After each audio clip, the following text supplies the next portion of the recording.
ahead and do that description, please. We going, Carol? Yes.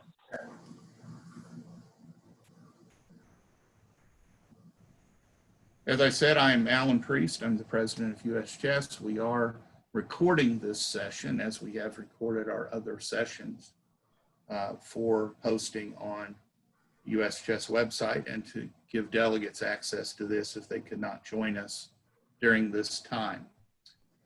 Randy Bauer is going to lead us through the first part of this presentation. There will be some time for questions later on. Randy, take it. Yes, thank you, Alan. So as Alan said, this is being recorded.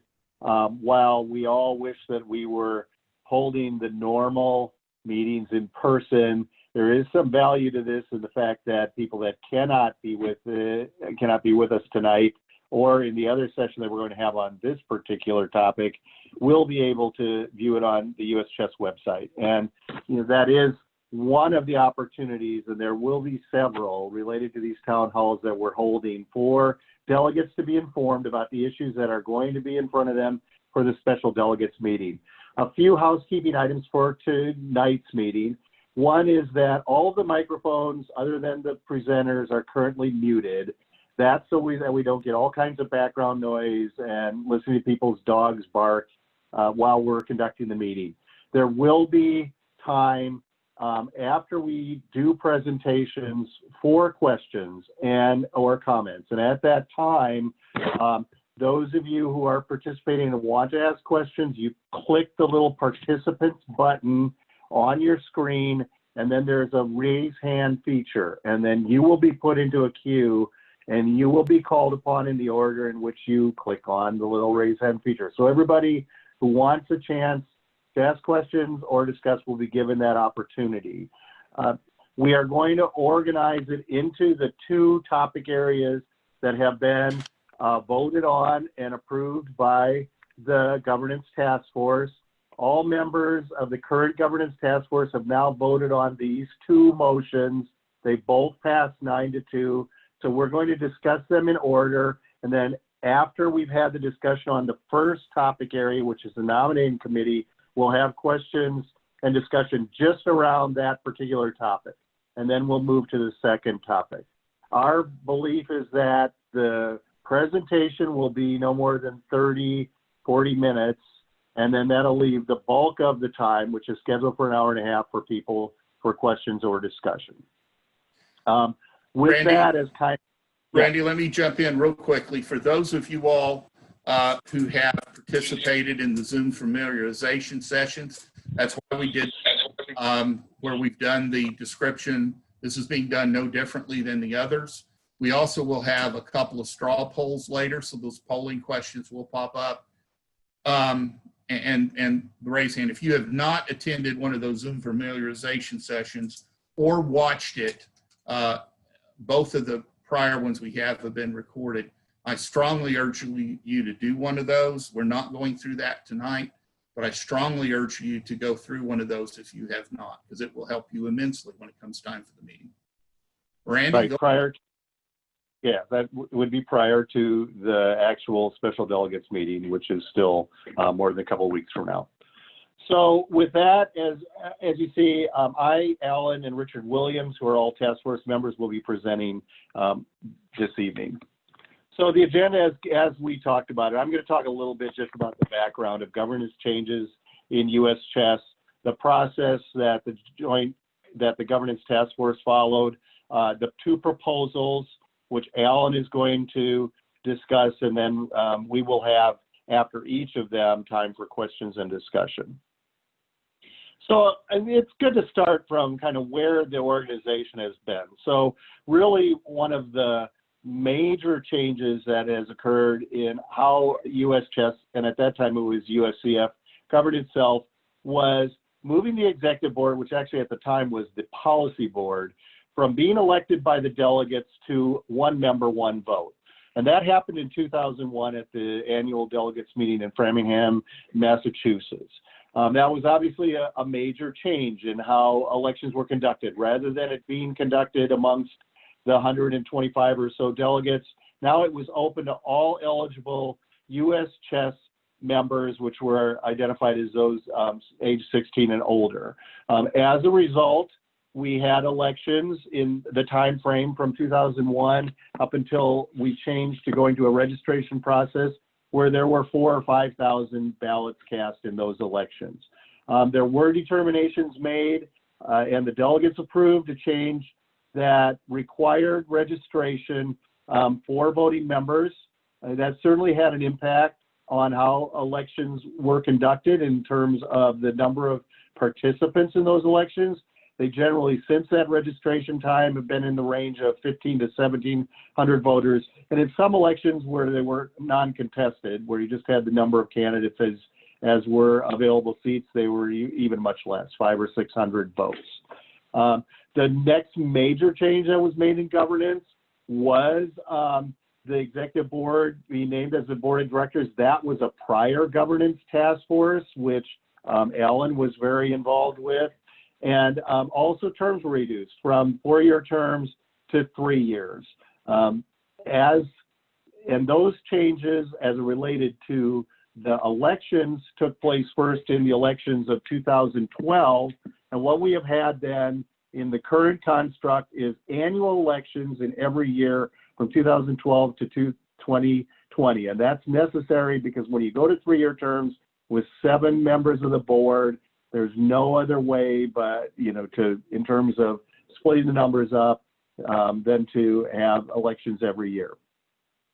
That led to the topic that we're going to address tonight, and that is the actual governance task force. And it's interesting, that was approved in an ADM in 2018. It was ADM 1819, which was sponsored by then most of the members of the executive board, which I was not on the executive board at the time that ADM was offered. It was offered by Mike Hoffpower, Ellen Priest, Chuck Unruh, Mike Neatman, Hal Spreckman, and Vish, for want of an easier way of we all know who Vish is. And what that ADM said was that U.S. Chess shall reinstitute the governance task force to explore how the structure and selection of the board of directors might be changed to better serve U.S. Chess and its members as a 501c3 charitable education organization.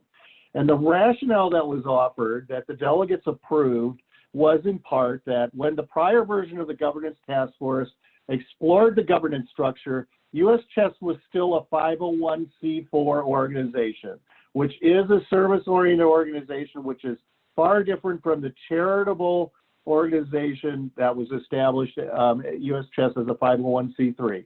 And the rationale continued to say, since then, the IRS approved our application to be a 501c3 educational organization. We need to consider if our present structure is the best way to accomplish the mission of U.S. Chess as stated in the Articles of Incorporation.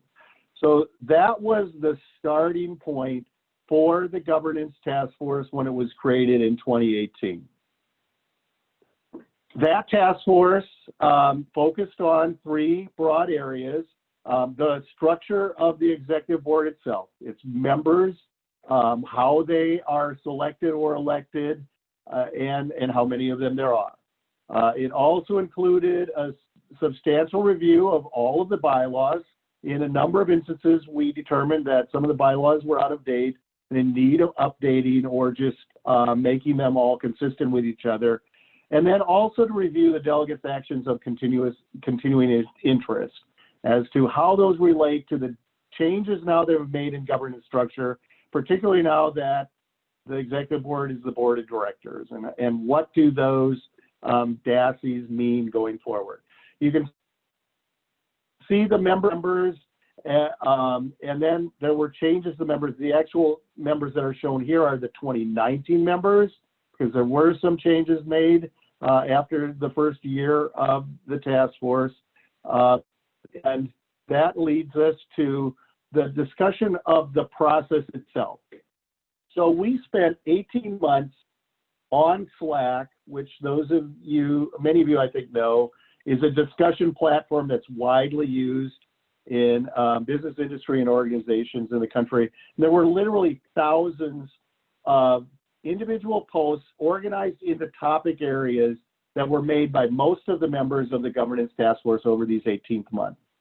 There were specific channels created within Slack so that you could have these topic areas where discussions could be focused on a particular issue, which, you know, as one who observes emails that fly around on topics amongst the executive board and on some of the committees they participate in, it's much more difficult for you to have those focused discussions via email, and it was much easier to do so via Slack. And quite frankly, that's the way commerce, people in commerce have voted with their feet. Slack is one of the most popular methods for maintaining discussions amongst organizations and businesses in the world today. So the topics you can see in the channels that were created were whether you should create an advisory committee or a board of trustees to advise the executive board, whether you should have appointed members that would be voting members on the executive board, what kinds of changes might be made to the bylaws, particularly those that are considered non-controversial, what is the appropriate role for the DASI, and are there some of them that perhaps should be revised or removed? What would be the structure of our executive board in terms of members, and particularly, whether or not some of those, whether, the number of years that they will serve, whether there should be a nominating committee, which is a common feature in 501c3 and other types of organizations, and then whether, if you aren't going to use a nominating committee, if you should use some other kind of committee, such as a selection or recruitment committee. Then there was a separate voting channel where votes were taken when there were motions presented to the members of the governance task force.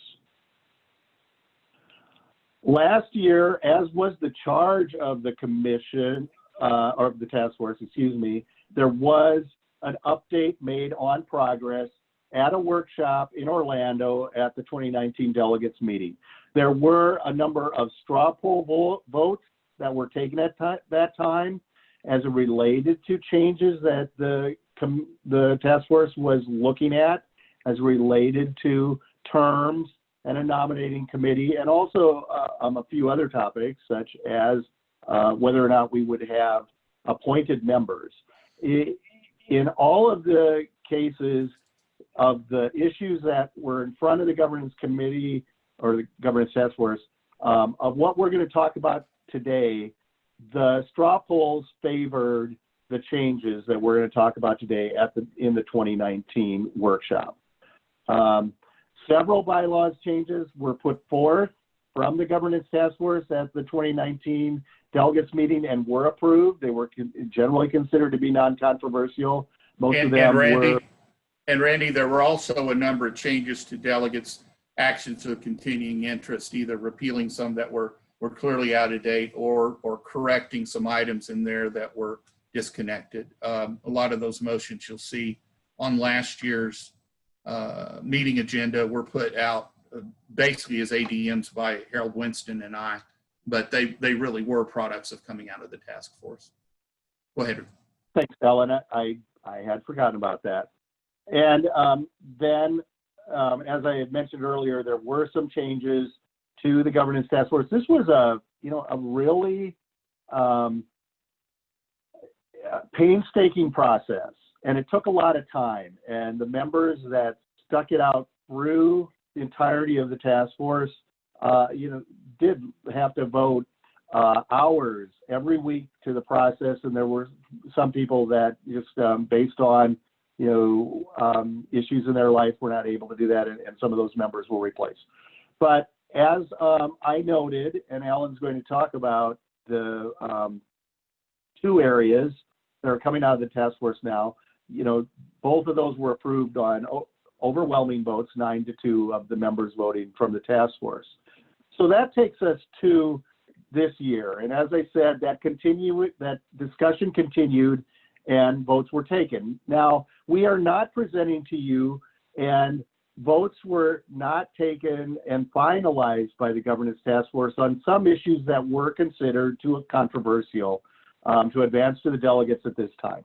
So there's no recommendation that relates to appointed executive board members. There is no recommendation that deals with appointing executive board members. All executive board members under what we're going to present to you will continue to be elected under the current process, and that's just the way it is. There's no recommendation to expanding the executive board beyond the recommendation to go to 8 members. So there were discussions around 10, 12, 14 members, which generally would have included some appointed members. Those are not the case either. And there also is no recommendation that entirely removes the DASI. As Alan said, we did some things last year. There's nothing further that will be contemplated or put in front of the delegates at the special delegates meeting. As I said, the 2 motions that we're going to talk about had significant support, both passing 9-2. Quite frankly, I think the governance task force has pretty much run its course. After 18 months of discussion in 2 years, there isn't a lot more for us to talk about. And I don't think that any of the recommendations would have similarly large majorities for any additional, consideration. So, from my perspective, while I think there are some things still that should be considered in terms of governance changes, I think that's about as far as this task force can go and be useful for US chess. So that's, really why this is an appropriate time for us to be making decisions on these 2 issues. The issues have been clarified. Nothing that we're going to present to you is particularly intricate or new to either the organization or those of us who have been around nonprofit organizations for some time, or US chess for that matter. They both had substantial support. This goes back to 2018. They're ripe for decision. And most importantly, they're both things that I think the committee or the task force reached the conclusion that they will improve the workings of our organization and our directors. And, quite frankly, as one who works on continuous quality improvement projects all the time in my day job, it's always the right time to make those kinds of changes. And that's why these are being advanced for consideration by the delegates. And with that, I'm going to turn it over to Ellen.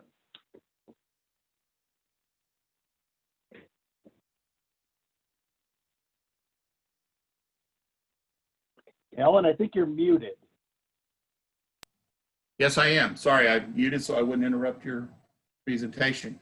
The first item that we are going to discuss tonight is the nominating committee proposal. As Randy mentioned, the final vote on this in the governance task force was 9 in favor, 2 opposed. One of those who was in favor did indicate that they would prefer to consider that in in 2021. The proposal is that there would be an expansion of the executive board elected members from 7 elected members to 8 elected members. The executive director is an ex officio member of the board of directors and is a non-voting member. Those 8 members would transition to serving 4-year terms. I'm sorry. I've gone on to the EB structure backup. Nominating committee would have 8 members and they would be appointed to 4-year terms, period. Forget what I just said. 8 members on the nominating committee, 4-year terms. 4 of those would be appointed by the board of delegates and 4 of those would be appointed by the executive board. The purpose of the nominating committee was to seek out talent and skills that are needed for the EB and nominate candidates to run for election. This is happening now, but it's happening with people who are not appointed by anybody. And there is a considerable amount of work that goes into making sure that not only do we have competent candidates, but in some years that we have candidates. We have had years where we weren't certain we were going to have the number of candidates that we had for positions. That's not good. It also invites disaster if someone self-nominates and ends up as one of just 2 running for 2 positions and gets elected when they really shouldn't be, but they're elected because there's no one else running. The purpose is to seek out talent and skills. So the idea is the executive board has specific skills it needs. You know, it's important to have some people with business finance backgrounds, to have attorneys, to have people with appropriate chess backgrounds as well. But as we move into this new world, the chess part is important, but the other skills become very, very, very much more important. You know, the understanding of development processes in nonprofits and fundraising, for example. Other candidates, though, can still self-nominate and run under the existing procedures. Those don't change. The nominated candidates must still follow all the other requirements. They must get petition signatures. They must pay the filing fee. They must file a statement of candidacy. They must submit to the background check if the other proposal passes, for example. So nominated candidates are still going to have to go through all the other all the other requirements. Next slide, please. So, and also, one other thing, Ellen, there's nothing on the ballot that changes. The ballot will still look exactly the same for all candidates. Yeah. No member of the committee can be nominated. So people who are on the nominating committee can't nominate themselves to be running for the executive board. Members of the election committee cannot serve on this committee. The election committee is running the election. They are committed to not being involved in any other part of the electoral process. Or election committee members don't sign petitions, for example.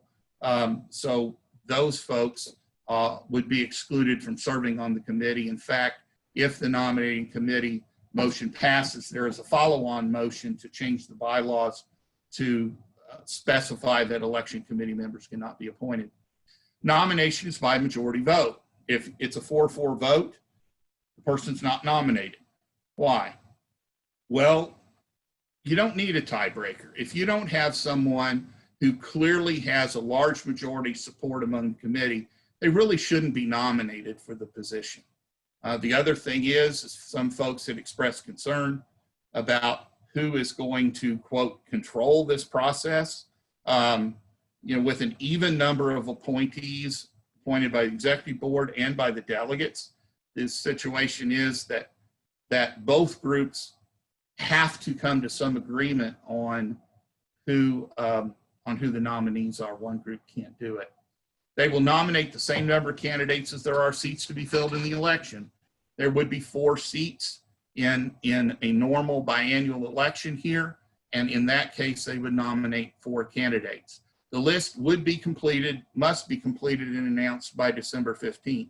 So the concept is we will announce who the nominees are, but as Randy said, just as we don't put chess titles or other honorifics on the ballot, the nomination, the fact that a candidate was nominated would not be on the ballot that was mailed out to people. Next slide, please. So, as I mentioned, why? Why do this? The current selection process is very informal and haphazard. It raises the risk that we do not have enough qualified candidates. We have come very close to that a couple of times in the last 5 years. It's been a problem. And the current process has no formal mechanism to identify the needed talents and expertise. What we have is some of us who've been involved in government have been looking at the board and saying, we need to go out and recruit people with these sort of talents. As I said last year in Orlando, that process ought to be broader and involve more people than just a couple of folks who take it upon themselves to do that. This is an idea to expand that process and make it a process that more people will participate in from a broader selection of the organization. Our current selection process provides no vetting mechanism at all. Anybody who wants to can run, that's fine, and we haven't taken that out. But the idea here is we need some folks who are going to actively take a look at the qualifications and whether we have recruited people who meet what the board needs to have. We believe that this aligns with 501c3 corporate governance best practices. Every organization almost that we have found, both nonprofit and for-profit, has some sort of nominating committee process of any size, of any national organization. It's a very common practice. It is not unusual at all. And it's not incompatible with electing directors. Many organizations have nominating committees. Every public company or public mutual fund ETF does, and those folks do also stand for election. It's not a given they're going to be elected. There will be times when folks will outvote a nominated candidate. That can and will happen, and we have kept that mechanism in place here. But this does not subvert the election in any way. It just provides a way to make sure that we have candidates that meet what the board needs. It'll still be up to the voters to decide who is going to be elected. So with that, Alan, can I go ahead. I'm going to add just a couple of comments on what Alan said. First of all, as someone who's spent a lot more time than I probably want to admit on the executive board over the last 15 years, I have probably worked to recruit 20 candidates for the executive board. And it's a time-consuming process, and it takes away time that the executive board members have for other useful purposes. So bringing a committee in here of people that are going to be, I think, highly capable members of our organization that are going to have a role in this process. One, it's going to take some of that burden off of the executive board itself. Second, it's going to broaden the perspective on it. I mean, my perspective isn't the same as a lot of members of our organization. So bringing 8 people that we think are highly qualified to do that's a good thing. The second is I belong to at least 2 other organizations that elect from their membership after a nominating committee does its thing. This isn't something that only happens in organizations that don't elect their board of directors. One of those is the National Association of State Budget Officers, which I'm a life member and was a state budget director for 7 years. There's a nominating committee, and it isn't just the board of directors.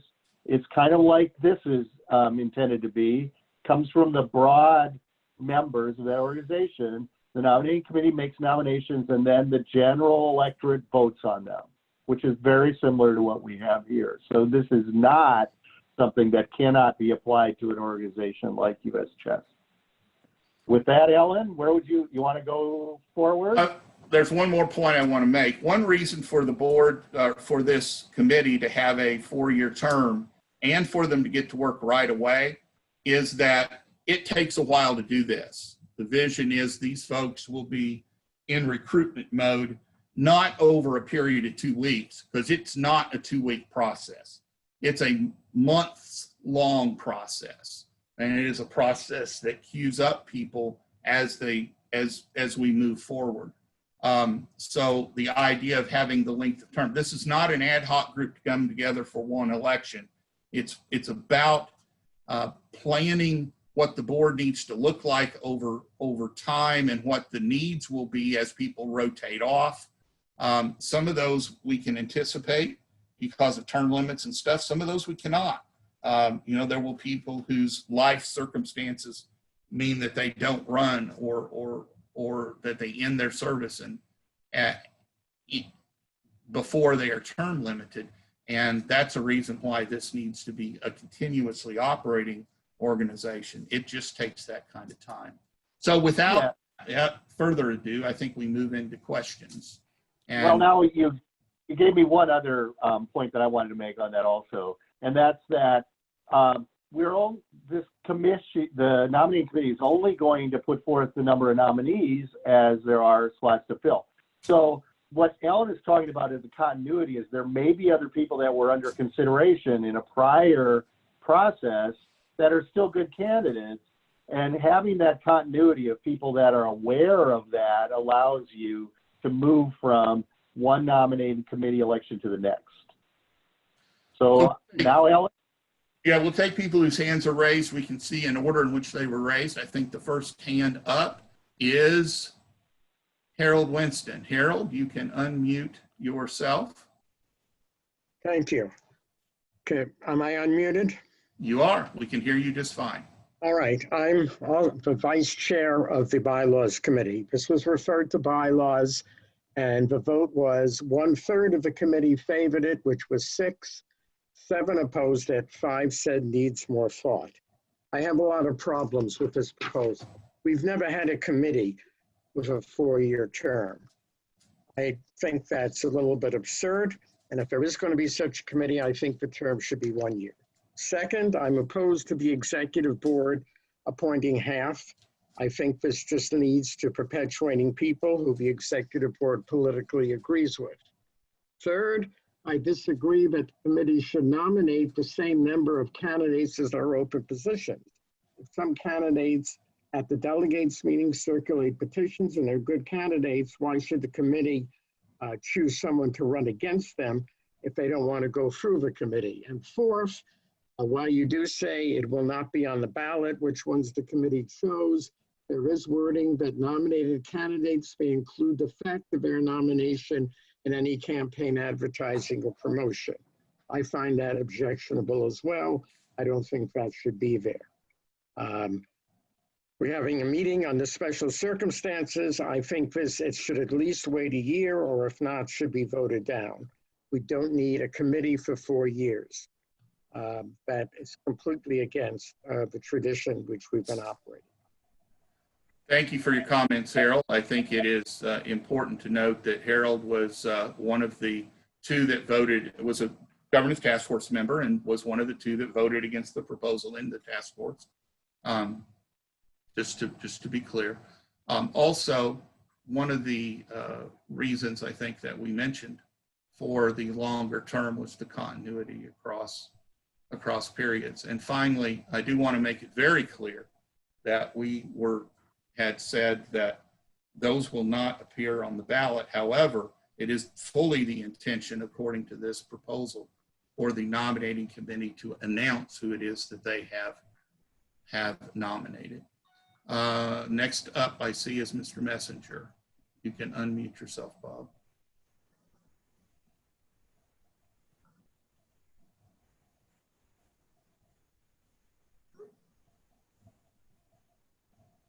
There we go. There you are. All right. I think this is a major change of direction for U.S. chess, because for the last several elections where there's been a contested election, there have been rival slates of candidates. But with the nominating committee, there'd be one official slate of candidates in effect. So it'd be sort of like instead of Republicans and Democrats, we have the government has a nominating committee and decides who the candidates will be. So, I mean, I'm not saying that's necessarily wrong because other organizations have done it, but there is a major change. And so, to me, having a special delegates meeting Zoom session is not the time to make a major change like this. So I believe this should be postponed to 2021. But if it is considered this year, which of course it will be, I do have some questions. One of them is the candidates are announced December 15th. The deadline for filing nominations is December 31st. So is that enough time when the slate of candidates is announced, then people who aren't satisfied with that slate may decide to run to self-nominate or have a rival candidate. Is that, perhaps the date should be earlier than December 15th? Well, you know, part of doing it later is if there are candidates that want to run, we're not trying to stop them from running. If you announced a slate in August, and I don't really think of it as a slate. I think these are just the best candidates that a group of us, they're not the government, they're, 4 people that the executive board appoints. It might be you, Bob, and 4 people that the delegates pick that say these are good candidates. And so why would we want to say right out of the chute in August or September, these are the candidates that are going to run? Let everybody. No, I wasn't saying that. Well, I was wondering if it maybe should be, say, December 1st instead of December 15th. Okay, fine. Offer an amendment for December 1st. I wouldn't have a problem with that.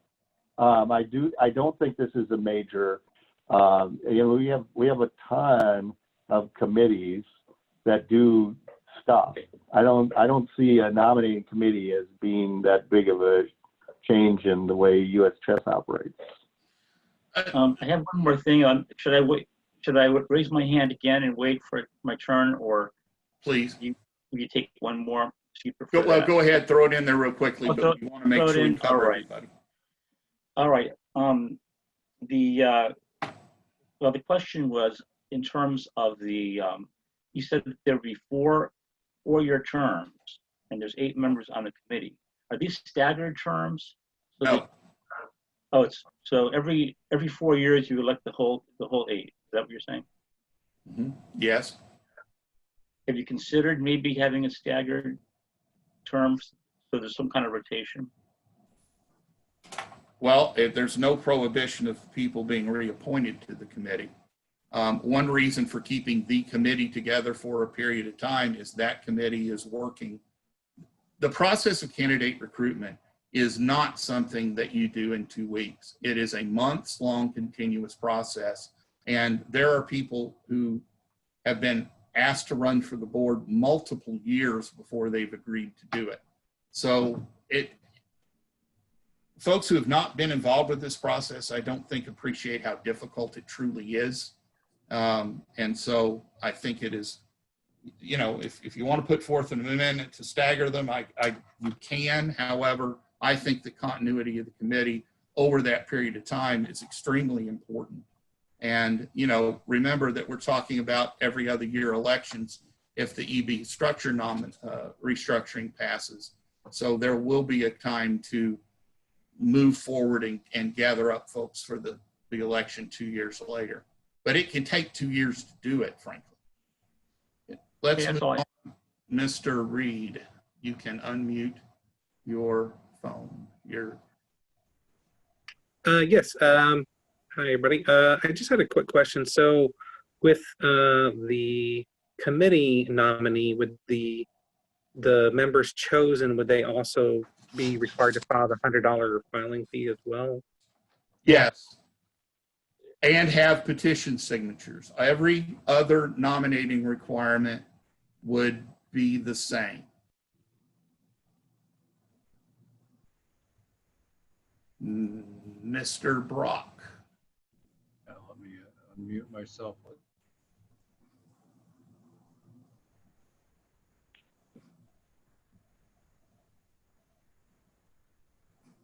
Mr. Brock, you've not unmuted.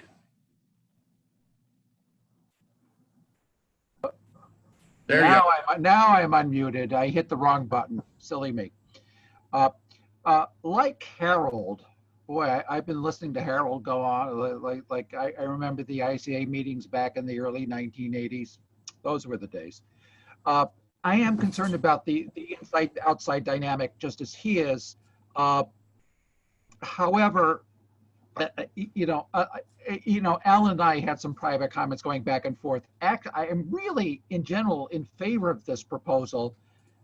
I have some issues with it because chess players are big on prophylactic thinking, which is just a polite way of saying paranoia.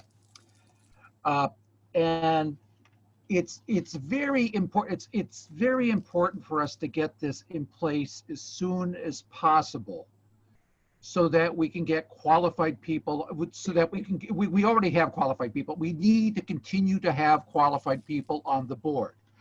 But I would ask the folks proposing this to sort of consider addressing a little bit of given the strange history of US chess, and let's look ourselves in the face and say this organization has a bizarre prehistory. The last 50 years have been really weird. Okay, and the veterans in particular are very sensitive to this history. Would it be so terrible if we got 90% of the stuff done and gave up things I will grudgingly concede Alan's point that it is not unreasonable for the nominating committee's selections to be made public. But I would throw it back to Alan and say, why not concede that point just to get the darn thing through, because if the nominating committee recruits good people to run, that's 90% of the battle right there. Further, I do like the idea of appointed board members, and I think the sooner we get to appointed board members together, wouldn't we want the same committee to be sort of looking for these appointed board members? And I'll stop talking and start listening. Well, there is no provision on the thing. This is nothing about appointing board members, and appointing board members didn't get the support of the governance task force. So it's a complete irrelevancy because that's not in the offing. So it's I also about appointed members, but we're not appointing them. But the point about a nominating committee, in all of the nominating committees we looked at, we didn't find a single example where the nominating committee does its work in secret and nobody knows who the nominating committee has nominated. First of all, it's absurd. We'll all know. I mean, you know, the organization has a certain amount of transparency, and it should. But if the point of the nominating committee is to find suitable and vet suitable candidates and present them, that's stuff we should know so that we are going to have some insurance that there are at least enough qualified candidates for the number of slots that they're to be filled. And then, you know, it's up to the electorate. You know, a lot of people talk about, well, the year Sam Sloan got elected. You know, he beat Grant Perks and Ernie Schlick in that election. You know, it's not like he just showed up and was the only candidate. So, you know, nominating committee isn't going to be perfect, but at least it's going to give the electorate some information that's useful for them to use in weighing candidates. And that's all we're trying to do, is make it better than it is now. Okay, I'm going to unmute or ask Jim Manila to unmute. And I do want to tell folks, we've got another thing to discuss. So we're going to wrap the conversation on this proposal up in about 10 minutes. Jim, you can I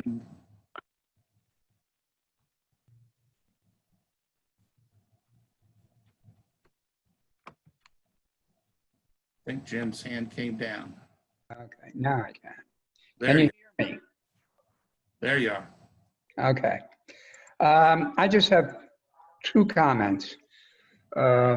First, Randy spent some time talking about the differences between 503C corporations and 503C4 corporations.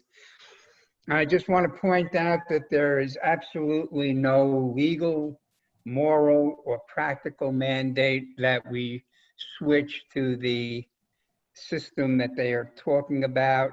It would be completely voluntary, and it would also be quite possible to simply say, no, there is no legal penalty. The government's not going to come after us or anything like that. The other point with the nominating committee is simply this: it's a colossal conflict of interest. To have a committee that is half appointed by the executive board, deciding who gets to run for the executive board, is simply a conflict of interest. If I were running for any position, I would love to be able to pick my opponents. I'm sure the members of the executive board, whoever's running, would love to be able to pick their opponents. So we should have, if we're going to have a nominating committee, the executive board should be completely 100% divorced from the process. It should be a delegate committee. The executive board should have absolutely nothing to do with it. And that is my biggest complaint about what they are proposing here. It's just a conflict of interest. There is no way around that. The only solution is to divorce the executive board 100% from the process. That's all I have to say. Thank you. We'll move on. No one has said there was any legal requirement to do it this way. Mr. Prosser. At first, I do agree with James that the executive board nominating people to pick their competition is very problematic. My concern listening to Alan, some of your conversations last year, is that you're looking for people with skills that will help us possibly in our 501c3. And in our nonprofit status, those may be people without some chess knowledge. What are we looking at as far as governance? Because the executive board looks at and deals with a lot of things that are chess related, and to have a few people on that board without chess knowledge can affect, when you only have 8 or 10 people on a board, it's a huge thing. Are we looking at some way to distribute some of those topics that the executive board decides on that needs that chess knowledge if we have 2 or 3 people that are nominated and elected to the board that don't have that chess knowledge? And well, keep in mind, these still have the same election requirements. So you have to be a U.S. chess member for starters. And my experience from trying to get people onto the board is, unless they're already significantly engaged with our organization, they don't want to spend the time and the money. You know, there's no salary for executive board positions. We spend probably an average of 10 to 20 hours a week on this volunteer service. So I'm not really worried that we're going to get a lot of people that want to suddenly participate. But the other thing is, whether the executive board or the delegates or a combination, which is what we're talking about, are appointing the people that will find these people, they're all chess people. I mean, the delegates are going to select chess people. The executive board is going to select chess people, and then they're going to select chess people. This is entirely different from if you would have some appointed members. And ultimately, whoever comes out of this process has still got to run for election.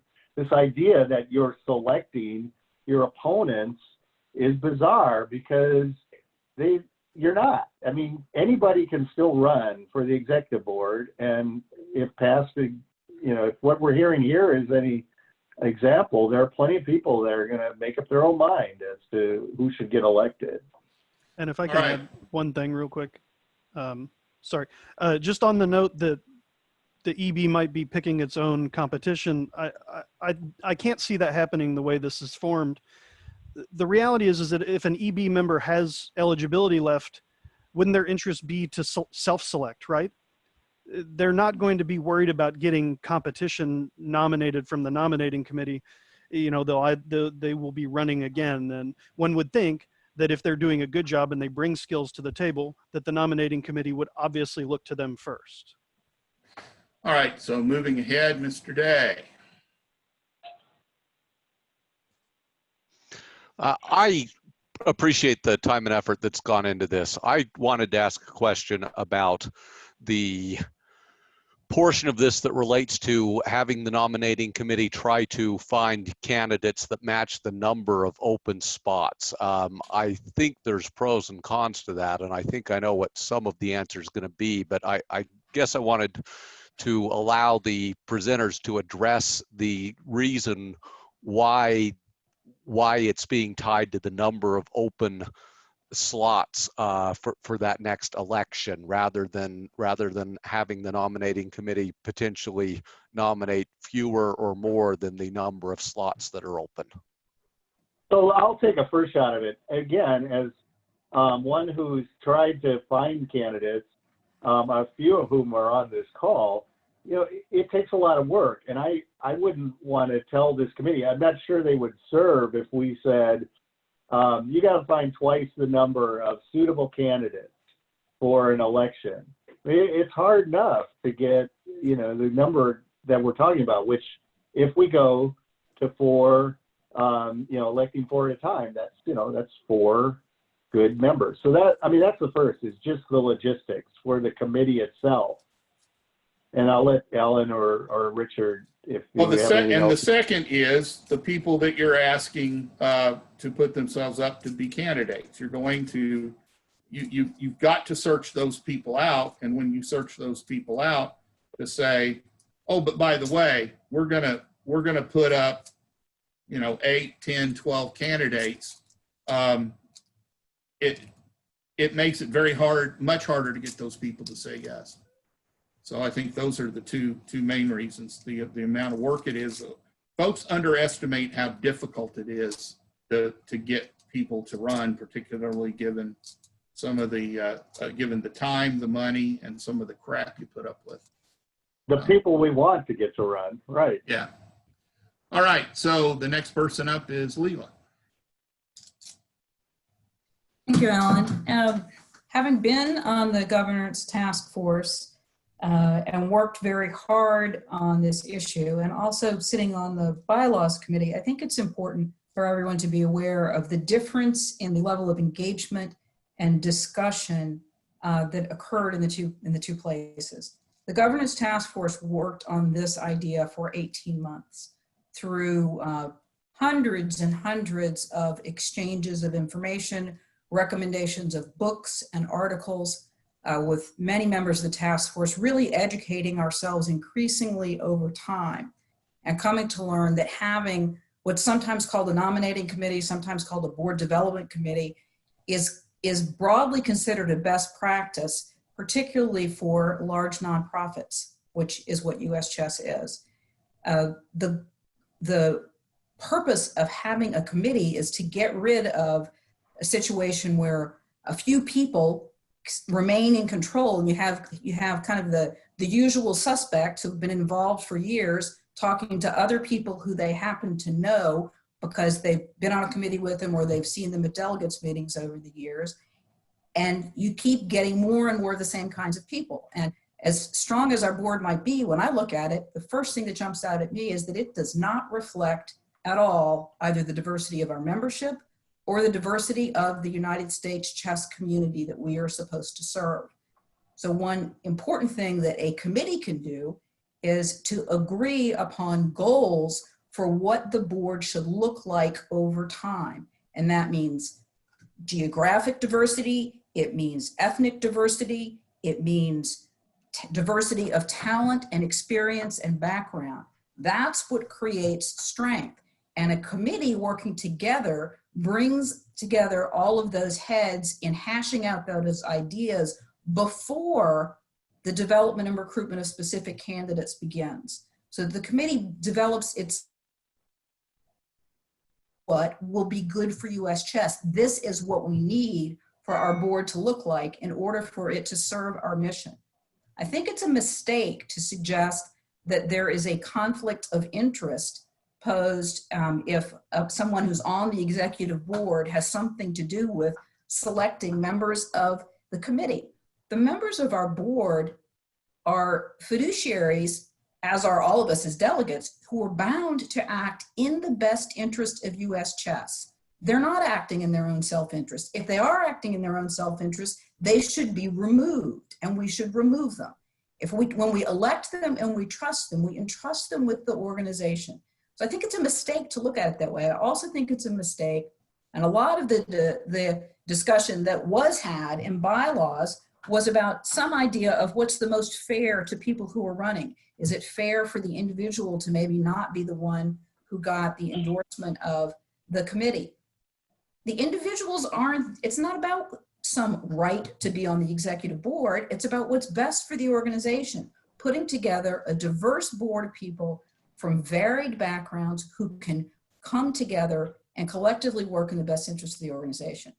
I haven't been around for 10 years. I'm a baby in this organization. You guys talk about past elections and things that have gone wrong. They're so far in the past that somebody who's been to every delegates meeting for 10 years was not part of those processes. So I would encourage everybody to think forward, look forward, and think about what's in the best interest of the organization. Between now and the next time, this I think and there read about this. you paused there for a second. Let's move on. There were two more hands up, and then we're going to move forward. That's Andy and Gerald, and then we're going to be out. We're already a little longer. I'm going to take those two, and then we're going to move to the next issue. So, Andy Rhea, you may unmute. There you go. Thank you, Alan. I have a couple of questions. With an 8-member board, it seems more likely just by math that we'll have more 4-4 ties. So in that instance, by current EB policy, will a 4-4 decision Hey, go Andrew, in favor of the president, or will just the motion does not pass? Andrew, that's not what we're discussing right now. We're discussing the nominating committee. Well, okay. All right. My apologies. The Gerald. other question is with regards to the composition of the nominating committee. It is said that 4 will be nominated by the executive board. So for sake of argument, this starts 2022. Does the 2022 get to nominate 4 people? And then when we have the 2024 go around, that executive board gets to nominate no one. That would be correct. Okay, that doesn't seem exactly balanced or equitable. Why? But nevertheless, it is what it is. I asked for the information. I have that. Thank you. I'm not sure why it's not equitable. What we're doing is we're putting together a committee. Again, this is not about any one executive board selecting people. It has nothing to do with that. It's about getting a committee who will select the best candidates that they can find to put up for election. The last question that we're going to take before we move on to the other is Mr. Larson. Oop. Gerald, you can unmute. I'm sorry, I muted you back by accident. There you go. First, I would like to say, make a point, what Leela said. That was very well put. I have 2 brief questions. The delegate actions of continuing interest are where? I tried to look them up. I'm glad they were revised last year. About half of them needed to go. They are. Gerald, they are. The If you go to uschess.org and go to the About menu and drop down to Governance, there's a page set up for the special delegates meeting, and the DACI are on that page. I have to go another level menu down. Okay, thank you. Second, it occurred to me during this discussion that we're not relaxing the signatures requirement to run for office. No. Is there an election next year? And if so, gosh, it's going to be difficult for people from small states to get enough signatures to qualify this year. Well, so I'm one of those people. I'm from a small state. I've never had a problem getting the signature requirement. A couple of times it was December before I even started. But, you know, the sense is if you're the nominating committee and you're talking with candidates, you're informing them of the requirements, and they're getting their signatures together. I don't think they'll be waiting until the committee makes its announcements. And, you know, the deadline is December 15th. They could announce it in September, October, whatever. That's just the deadline. The other point is the first time that I ran for the executive board, I didn't make that decision until Christmas, literally on Christmas Eve, and got the required number of signatures under the same signature provision that we have by the 28th. Now, I'd been a delegate for a grand total of 2 years prior to that. So it's if you know anybody, it's not that particularly a difficult requirement to jump over. And again, I'm in Kentucky, which is a relatively small state as well. Okay, we're going to move on to the next provision. And I'm going to take the floor and go through the executive board restructuring provision, which unfortunately I started talking about in the nominating part. Sorry about that for the confusion. The executive board restructuring provision is fairly lengthy, but it has really a few key points. One, it's going to proposes to increase the number of voting members of the executive board from 7 to 8, with the executive director remaining a non-voting member. Tied votes would fail. If it's 4-4, the vote just fails. I have said multiple times, I have said in multiple delegates meetings that I don't think any organization of our type ought to do anything on a 4-3 vote. And I don't think during the time that I was on the executive board, we ever did anything on a 4-3 vote. This will force compromise. You got to get to at least 5-3. But, you know, most votes, in my experience, have been 5-2 or better. And that's because we've hammered out issues and gotten up to that consensus beforehand. But tie votes will fail. They just fail. It would return the term length to 4 years from 3, and we would elect 4 every other year. Now, the problem with, I'd heard people complain about going to 8 was then we would have a year with a 7-person board, that we would have a year in which we would have a, quote, change of control of the board. Well, change of control, again, is, I think, looking at board service very selfishly instead of the fiduciary like we're supposed to be doing. But we won't do that. If we elect 4 every other year, you'll elect half the board every other year. The terms of the proposal call for transition terms through 2023 with some different term lengths to get us synced up. And then at 2023, we would elect 4. And then in 2025, we would elect 4 more. Next screen.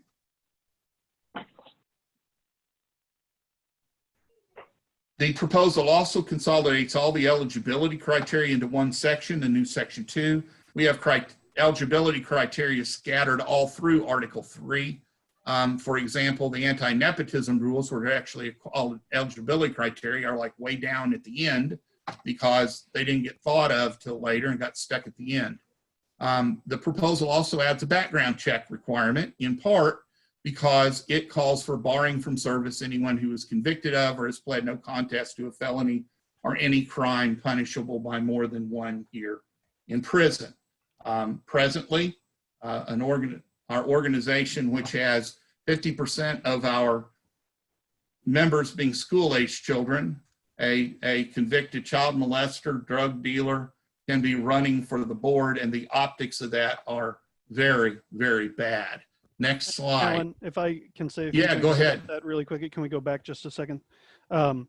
So the 2 major new requirements in this section are the background checks and the felony or crime punishable more than 1 year bar. And I just wanted to kind of expand on why those were added. I mean, the general ethos of— Hey, Richard? Yes. One second. The person speaking is Richard Williams. Richard was a member of the governance task force, and he was the driving person behind putting this requirement in there. Go ahead, sir. Yes. So, like Alan said, the rationale behind the general writing of Section 2 was to take all these eligibility requirements that were scattered over several sections, Sections 1, Section 4, Section 7, Section 15, and put them into one place so that it's easy to read and determine whether someone's eligible. It also holds write-in candidates to the same eligibility standards as self-nominated, or if we approve the nominating committee, nominated candidates. But I want to address specifically the background check and the bar. And like Alan said, you know, we're an organization with a lot of child members, and we already background check employees, TDs, volunteers at our national events or any events that we run. This is really just extending that same background check to our executive board members who are often present at those events. It also helps us avoid liability issues before any sort of bad action has a possibility of occurring. However, that provision in itself has no teeth and doesn't do anything. Right now, if a bad actor, someone convicted of a felony, were to run for the executive board, they are supposed to provide a written statement to Chess Life explaining themselves. And if they don't do that, they are subject to immediate recall. There's no provision immediately removing them to the board. The delegates would have to bring a motion to recall. The grounds would be that they didn't disclose, at which point it would have to carry by a 2/3 majority on ADM or 3/4 majority on non-advanced motion, followed by a recall election, which needs a 2/3 majority of registered voting members, which I understand is around 4,000 registered voters. We had 1,800 voters vote in our contested election. That's not going to reach the 2/3 majority. It is very, very difficult to remove a board member on recall, and that's probably a good thing because we should respect our electorate. However, even with major cause and giving grounds for immediate recall, it is practically impossible to do so.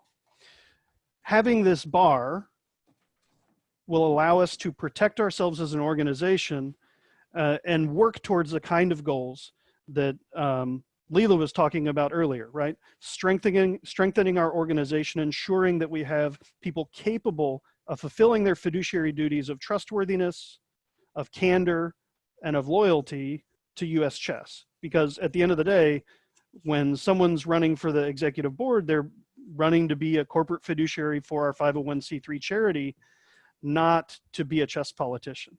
And I think that's on top of any changes we make today, I think that's maybe a mindset change that some people need to accept. Thank you, Richard. Let's move on to the next slide. Another piece of the changes here, and then I'm going to turn the floor back over to Richard to explain this in more detail. We are looking at increasing the term of service to 11 years. There's a reason for that as part of the transitional rules. It allows someone to serve 3, 3, and 4, 3 terms. Right now, if we limited it to 10 and they picked up a 4th-year term, they wouldn't be able to run. They'd only be able to run for 2. Once we change this, if we change to the 4-year terms, effectively it'll move to a 2-year term limit with a provision for someone who picks up half of a term to be able to serve that out and run twice more. After reaching the term limit, you cannot run again until the subsequent election. So that would make the set out provision basically be 2 years. If you had somebody who really wanted to come back that quickly. And Richard? Yeah. So I just want to take a look at the practical effect of this change. Right now, the Section 7 of present Article 6 provides no individual shall serve more than 3 consecutive terms on the executive board, not counting partial terms of less than half a term. So right now, the maximum as written is 10 years. A executive board member could theoretically serve a 1-year partial term, less than half, followed by 3 full terms for a total of 10. But if we do that in keeping with the structural change of going to 8 and having 4-year terms, next slide, please. The theoretical member is Mike Neatman.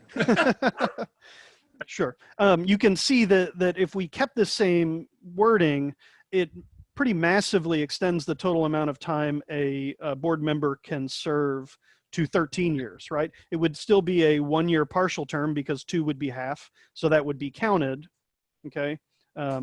They can't serve 14, so 13 would be the maximum under the current language if we were to expand the board without it. Next slide, please. However, by putting it with these 2 provisions of both a 11 years of consecutive service, and that the board prospective member can serve the term that he or she is seeking election for without exceeding the 11 consecutive years of service, keeps it very close to the same what we have now. Okay, 11 versus 10. Right now, as it's worded, the maximum any executive board member could consecutively serve is 11 years, and that would be a 3-year partial term followed by 2 full 4-year terms. And this does not change the requirement that a member who serves that full amount, they still have to sit out, okay, after their 11 years are served. They would be barred from sitting. And in fact, if they served 8, they can't run for another 4-year term because they would be barred by the subsection 7, right? Because they wouldn't be able to serve without exceeding the 11 years of consecutive service. Right. Next slide, please. And so this change preserves both sort of the general idea already embodied in the bylaws, plus it protects our current board members and board members elect from the scheme that they were originally elected under, right?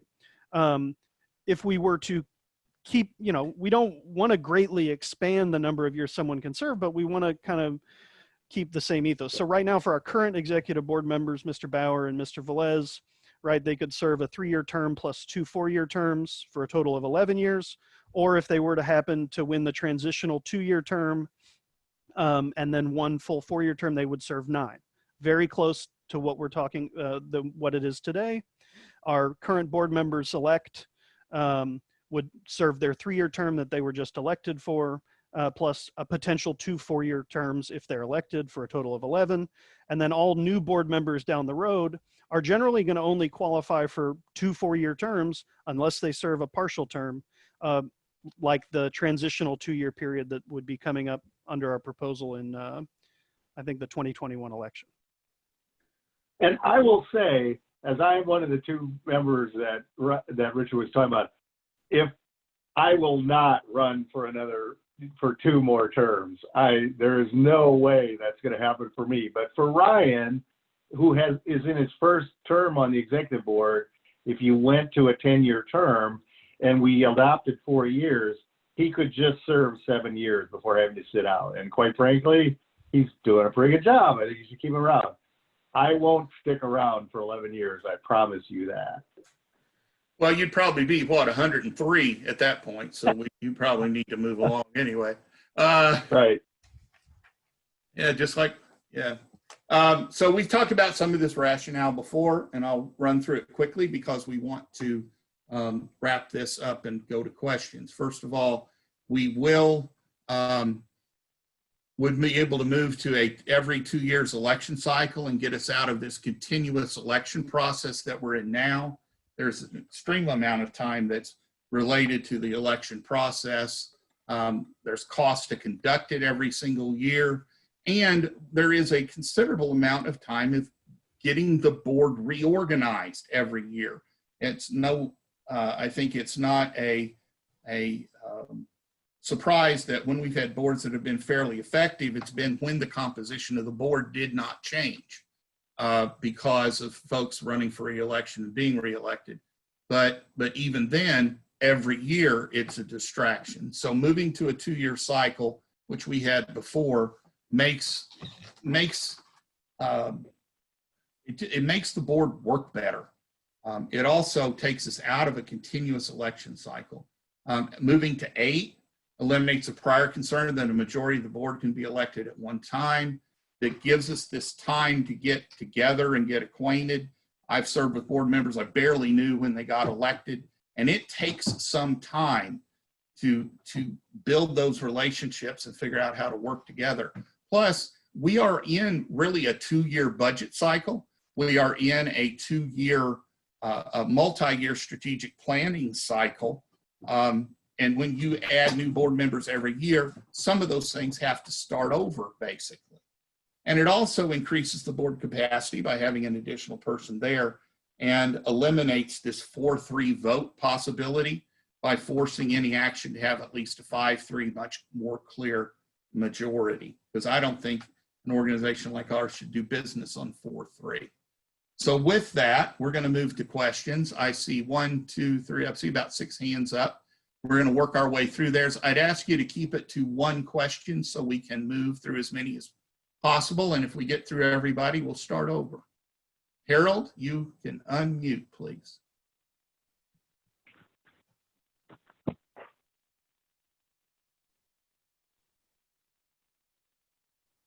Harold, you need to unmute your microphone. I'm sorry. There you go. Am I okay? Yep. All right, the Bylaws Committee considered this on 4-year terms, 6 in favor, 10 opposed, 2 needs more thought, so 2/3 did not support it. And let me explain that the reason is our history is against this. We had 3-year terms from 1975 through 1998, and only 4 people did not complete their term. We went to 4-year terms from 1999 to 2009, and 10 people did not complete their term. 8 resigned, 2 were removed. We went back to 4 years from 2009 to 2020, and only 1 person, Randy Huff, did not complete his term. Okay, stop Randy at that Bauer. point. Go ahead, Randy. Wait, Okay. I haven't finished. Hold on. I'll come back to Okay. you. Go ahead, All Randy. right. Harold's made Well, this first of all, it for 2 years now. was Randy Bauer, not Randy Huff. But I'm sorry, more Randy important, Bauer. of the 10 that Harold always wants to talk about, 7 of them had nothing whatsoever, and I'm not even sure about the other 3, to do with term length. So Timothy Hankey resigned because his National Guard unit got recalled and stationed in Kosovo. He couldn't serve as a board member. Frank Camerata resigned because House of Staunton was going to be a contractor, which he owned for U.S. Chess and could not serve. Greg Shahadi resigned because his sister, Jennifer, was going to be a U.S. Chess employee, and the nepotism rules would not allow him to serve. Robert Tanner resigned because of an ethics complaint filed against him, which was a justified complaint. Joel Channing resigned because he did not want to be sued by Susan Polgar, and Susan Polgar and Paul Trong were removed from the board. They did not resign. I mean, this trying to suggest that 10 of these were the result of the term length is absurd. It's simply not true. Further, we've had some great members who served on terms after other people had resigned. I don't necessarily think that's always that bad a thing, and as much of a problem as Harold would make it out to be. Randy Huff got elected on a short term. I got elected. Elizabeth Shaughnessy got elected. You know, this isn't, and Mike Neatman got elected. This isn't a terrible thing. But on the other hand, this every year having an election is unproductive, as Alan stated, and is something we should move away from, even if it means every now and then we may have a special election. Okay, Harold, I'll give you the floor back. Thank you. All right. One of the persons who was elected on the vacancy was Sam Sloan, who Randy forgot to mention. Of the 4 people in the earlier period, 3 of them had special circumstances. Other provisions, the Bylaws Committee voted on 11-year, 7 yes, 10 no, 1 abstain, and on prohibiting felonies, 6 yes, 9 no, 3 needs more thought. Now, why about that in felonies? Because felonies different from state to state. In some cases, what's a misdemeanor in one case is a felony in another. Simple possession of drugs years ago, or driving on a suspended license years ago, it's not clear they should really bar you from office. So, but my main concern is indeed the 4-year limit. We have tried it. It did not work. And whatever Randy says about special circumstances, it's just much more likely to happen when you have a longer term than a shorter term. And I believe every state has a pardon process, don't they, Harold? Yes, but some governors are very bad about doing the pardon. That wasn't my point. Every state has a way to resolve that issue. All right, let's move on. Mr. Day, you have the floor. Why 8 instead of 6? What is 8 the right number? Is there enough work that it divvies up better among 8 people rather than still doing the election every other year, but only electing 3 at a time for a total of 6 elected members? Yes, there's a lot of work. I seriously, I think that 6, first of all, even just quorum requirements are difficult sometimes, and you know, now I think I don't want fewer executive board members, and you'll find that out, David. Yeah, one of the problems with, I don't think anybody considered cutting the number of board members. In fact, we did consider increasing them beyond 8. There's enough work for 10 to 12. I think there's enough work for 12. I mean, everybody's covering multiple committees, and everybody on the board tends to have at least 1 or 2 areas of significant expertise they're bringing to it, and it can be a tremendous amount of work that's involved. This is a working board. It's not an honorary sort of thing in the least. All right, I'm going to move on. Fun, you have the floor. You need to unmute. There, you unmuted and remuted.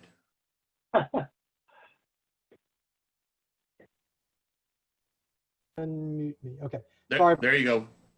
I hear, you know, I appreciate, now I'm starting to appreciate how much work has gone into the task force and the 18 months that have gone into this and the work obtaining consensus, et cetera, et cetera. You all have explained one of my big questions about the difference between electing half the board at the time versus perhaps having elections every year. And I'm just going to ask this. I hear the angst about trying to get the board together every year. I'm going to ask this tentative question here. You think it's still better to elect half of the board at one time rather than elect a quarter of the board every year and get only a quarter of the board oriented? Yeah. Yeah, I mean, Go ahead, Randy. go ahead. No, I mean, it's just that the merry-go-round is tough. And that even makes it more likely that you're going to have this constant turnover. I mean, you have to get to know people. You have to know their perspective on things. And we do, I mean, strategic planning is a bigger role for this board. I mean, I think of some of the old board, when I first started, the board was doing a lot of minutia. And we are much more focused on big picture issues, on how to structure our funds, for example, and, you know, how to ensure that, you know, that we're moving in the right direction for an organization. And that stuff is a multi-year process, and bringing on a couple of people every year is really not conducive to that. And as I mentioned, we're on a 2-year budget cycle now. We get a budget approved by the delegates every year, but we're working a 2-year budget cycle. And why? Because major FIDE events are on a 2-year cycle. So we have to think about finance in a minimum of a 2-year cycle and really more like a 4. So it's and it is hard to underestimate. It is hard to explain to people who haven't been through it, the disruption that occurs when you have to reform the board because members change. It is a significant amount of time that's involved. I've heard it belittled by some people, but they haven't been doing it. You know, folks are spread out geographically. You spend a lot of time on the phone with them. You spend time in personal meetings with them, and it takes that to. I mean, when, just to use a personal example, when Hal Spreckman got elected to the board, I didn't know him very well at all, and it took a couple of years to develop that relationship. I've also told everyone who's been elected to the board since I've been on it, your first year, it's like drinking out of a fire hose. You know, you're trying to absorb everything that's going on around you and understand how the organization works. And it takes a good year to do that. I've even said it takes your whole first term. I don't think it takes really 3, but it takes a year or 2 to do that. So, you know, and when you're adding people every year, you're starting that process over every single year. All right, Mr. Manella, you may unmute and have the floor. There you go, you're up. Okay, 2 things. With the felony members serving on the board, this is one of the few areas where Alan and I actually agree with each other. We do need something that would prevent these types of people from serving on the board. Many people, it did not do that well in bylaws committee because a lot of people were concerned about fairness issues. Something that might be a felony in one state is not a felony in another. A crime that might get you a fine in one state could send you to jail for years in another. And I agree, there will be some unfairness in anything that we do. I don't think there's any way around it. We can tinker with it. We can have a bylaw trying to cover every conceivable thing that might come up. And it would be 50 pages long and we'd still overlook something. So think that we have to agree that, yes, there will be some people that will suffer a bit of injustice, but from point of view of what's good for the organization, we really have to have something in writing in our bylaws that says, look, you were convicted of a felony, you were convicted of a serious crime, you cannot serve on the board. Now, you can be a delegate, you can be on committees, you can serve chess in a lot of different ways. You simply cannot be on our executive board. So I think with all the imperfections that there might be, and I don't think there's going to be all that many, but there'll be a few, it's something that's good for the organization. I'm not a big fan of term limits, so I really don't get too bent out of shape if somebody can serve 11 consecutive years or 10 or 13. I think that's up to the voters. I do think 4-year terms are too long. Our history proves it, mathematics proves it, science proves it. People resign because of random events. You are going to get more random events in a 4-year period than you will in a 3-year period. Okay? There is no way around that. So that is one area where I strongly disagree. Term limits, not that important to me. And I do agree with the bylaw change that would prevent felons from serving. That's it. Jim, I want to add something to what you said, because I think you hit on a really, really good point. You know, this is about governance of the organization. It's not about what a particular member has, quote, the right to do. It's not that. You know, it's about how can we best serve the mission of the organization. And, you know, the optics. We had a convicted felon run and get elected to the board, convicted for kidnapping and felony custodial interference. It cost us sponsorships just because he was on the ballot. And after he got elected to the board, that was even a bigger problem. And I'm not actually talking about him doing anything. It doesn't matter who it was. You know, if it just, the optics of it are horrible. Gerald, you are up, man. Unmute. There you go. Yes, sir. Oh, okay. First, I largely agree with this proposal. A constant election cycle is bad for the organization. Constant board turnover kills productivity. I am listening to the people who actually do this, and their testimony is persuasive.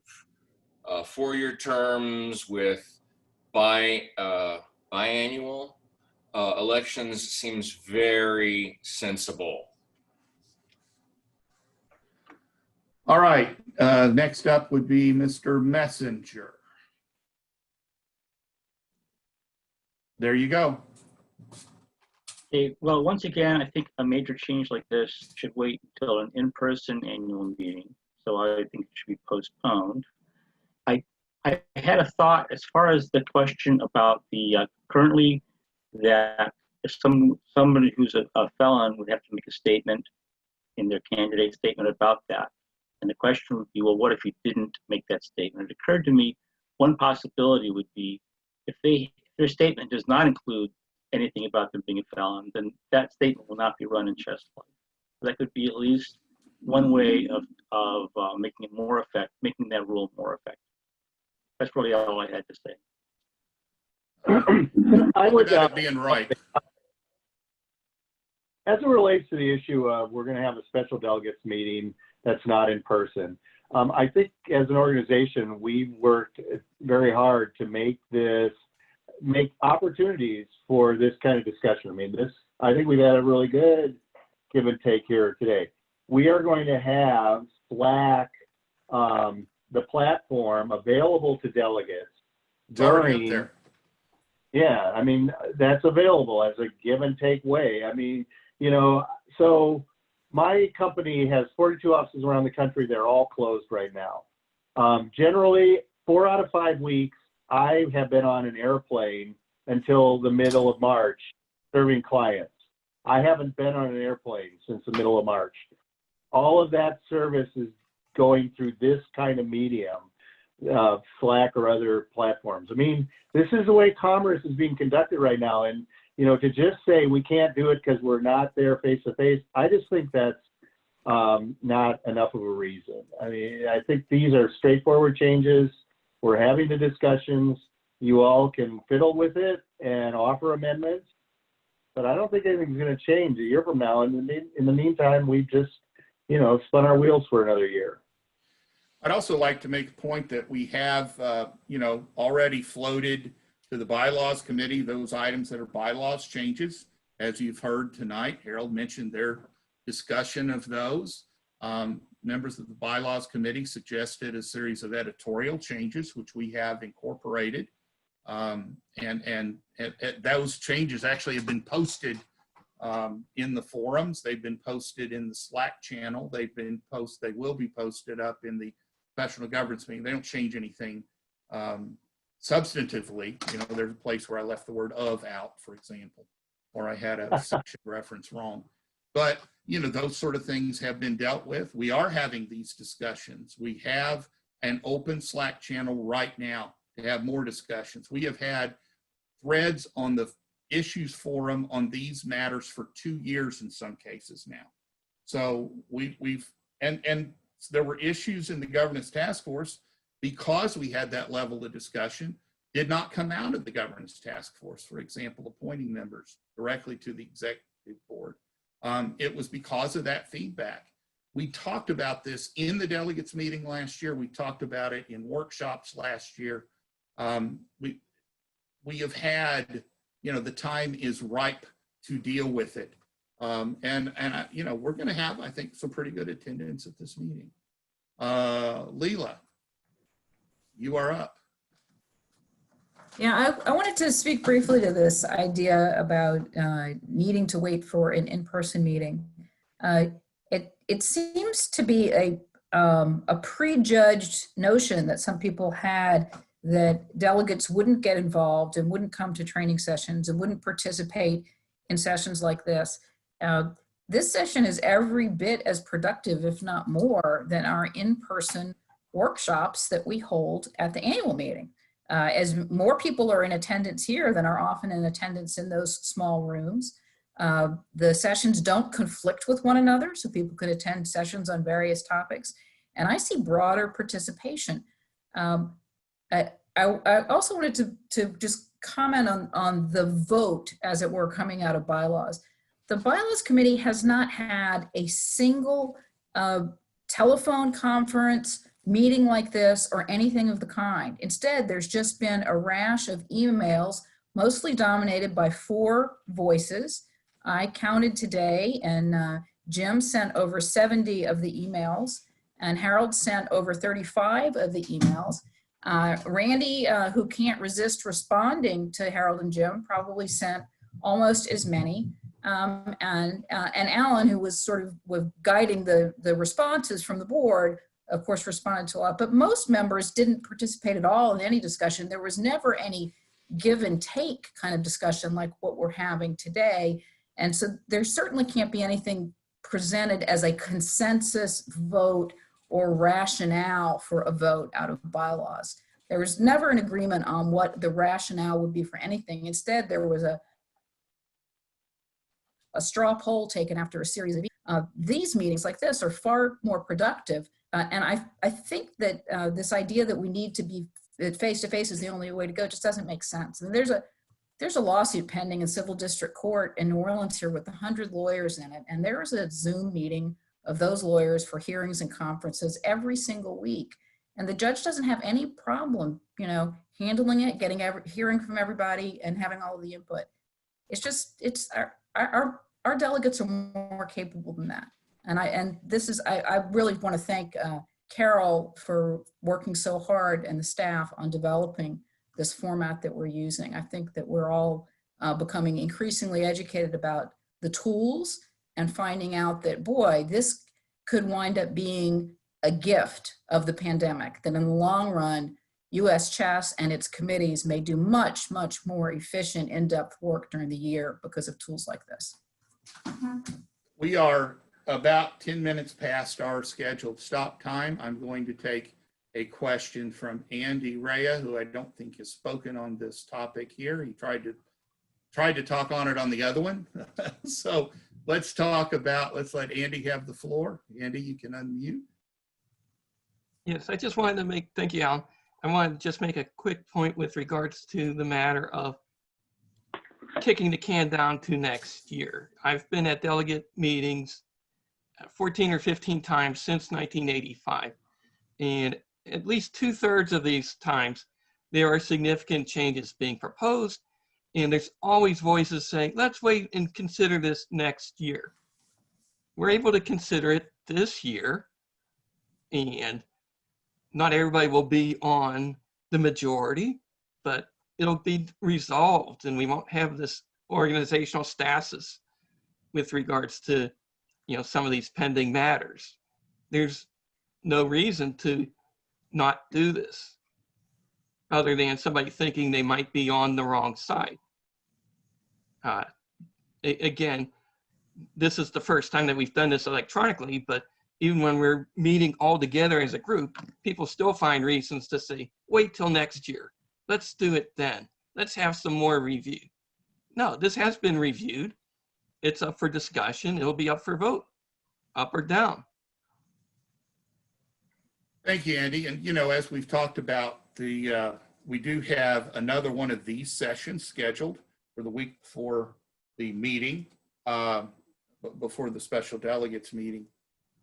We have at least 2 on every one of the topics of substance. We have, I believe, 3 or 4 sessions for Zoom familiarization, 2 of which have passed. We are putting recordings of all of these up on the website. The materials for the meeting have been mailed to all the delegates and the alternates. The materials have been posted on the website. We've created a special page for the special governance meeting as well out there. So we've done just about everything we can do to make sure that folks have an opportunity to see this information ahead of time. And as you said, we're not at the week of the meeting. We're several weeks away and we got 40 people here tonight. Alan, did you want to run the poll? Yeah, let's run a couple of straw polls real quickly. I'd forgotten we had them. I apologize. Here is the first one. I'm going to launch it. This is just a straw poll about motion to approve formation of the nominating committee, and that's out there for a vote right now. This is just a straw poll out of the group.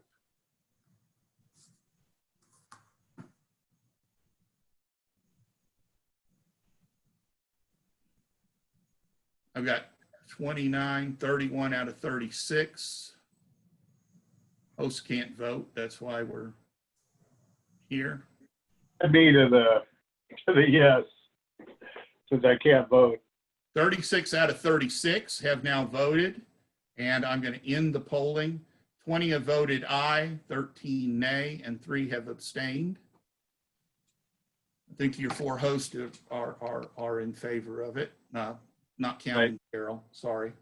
Three of the hosts are in favor of it. Carol's not doing that. Share that result. So would you add those, or are they included in the total? They're not included in the total. They're not included. So you really, it would be 23 to 13. Correct. Now, so please note for the record. Now we will. I'm recording. Now, stop that one. And we'll go to the other poll.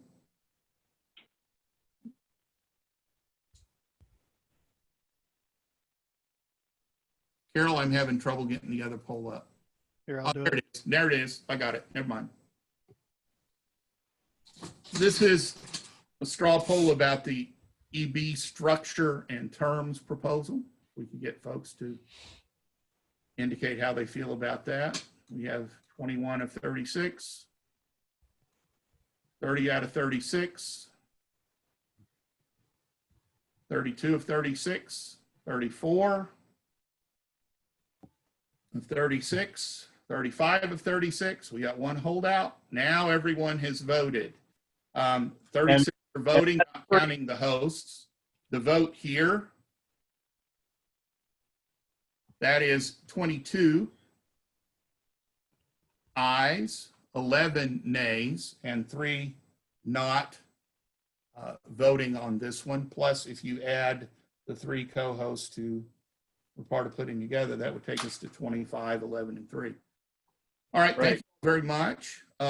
We have run about 15 minutes long. We've had a little problem staying within our time frame on these, but we've had some great discussion. We appreciate it. We will have this open again. You can go back and see it in video.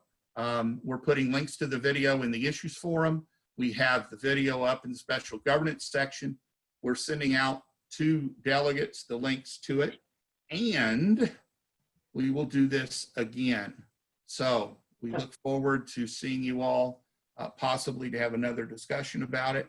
And don't forget, we do have an active Slack channel right now that all delegates and alternates have been invited to. That Slack channel has, or that Slack workspace rather, has channels for each one of the items that are on the agenda, as well as some general places. So the discussion certainly can continue over in Slack. Folks, thank you all so much for your willingness to spend time. You know, I've been working in this governance structure now for 9 years, and I'm about to complete my term on the executive board. And I feel very gratified that so many people care enough about the organization to devote so much time to learning about these issues, and giving up so many evenings as we prepare for it. So thank you so much for your interest. And without further ado, we'll close this session and look forward to seeing you next time.